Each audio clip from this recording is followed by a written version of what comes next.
मुंबई, एक छोटी सी ऑफिस। रोहन 38 साल का खिड़की से बाहर देख रहा है।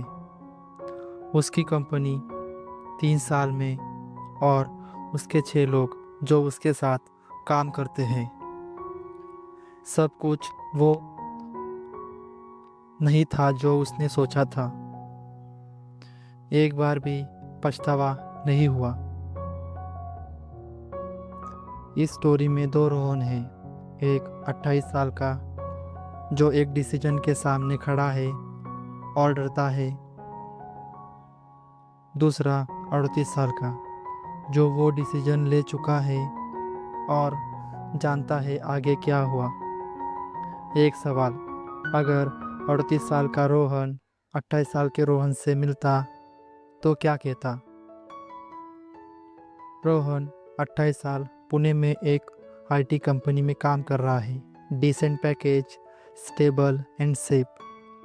सुबह 9 बजे ऑफिस, शाम 7 बजे घर। वीकेंड पे एक नया आइडिया जो मंडे तक बंद हो जाता था। एक ड्रॉवर था जिसमें 3 बिजनेस प्लान थे, सब इनकम्प्लीट। एक दिन उसके एक दोस्त ने कहा, रोहन 28 साल का, यार तू खुद कुछ स्टार्ट क्यों नहीं करता? रोहन ने वो सवाल सुना और 6 महीने तक वो सवाल ड्रॉवर में रहा क्योंकि डर था। रोहन अगर फेल हो गया तो, अगर लोगों ने सीरियस नहीं लिया तो, अगर सब कुछ लोगों दिया और कुछ नहीं मिला तो। एक रात रोहन ने सोचा, अगर 10 साल बाद का मैं आज यहाँ होता तो क्या करता? रोहन 38 साल का, ले लो वो डिसीजन। रोहन 28 साल, लेकिन अगर फेल हो गया तो? रोहन, हुआ फेल 2 साल बहुत मुश्किल थे। रोहन 28, तो क्या सही था? रोहन 38 साल का, नहीं पता, लेकिन एक चीज़ पता है, रोज सुबह उठ के किसी और के सपने के लिए नहीं जाता, अपने सपने के लिए जाता हूँ और जीता हूँ। 28 साल का रोहन ने वो सुना। कुछ था जो शिफ्ट हुआ अंदर से। 1 महीने बाद रोहन ने वो ड्रॉवर खोला। 3 इनकम्प्लीट प्लान्स, उसमें तीनों पड़े। पहली बार पूरे। एक को सर्कल किया, फिर एक रेजिग्नेशन लेटर लिखा।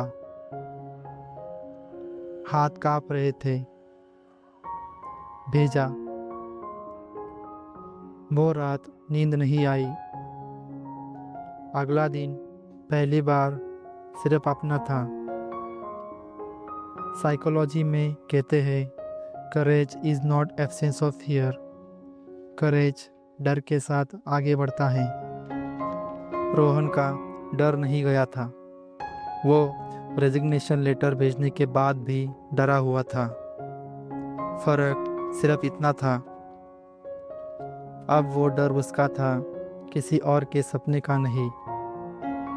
कॉग्निटिव रिफ्रेमिंग, डर को सिग्नल मानो, ये इम्पोर्टेंट है, डर को सवाल मत बनाओ, ये एंड है। रोहन ने वही किया।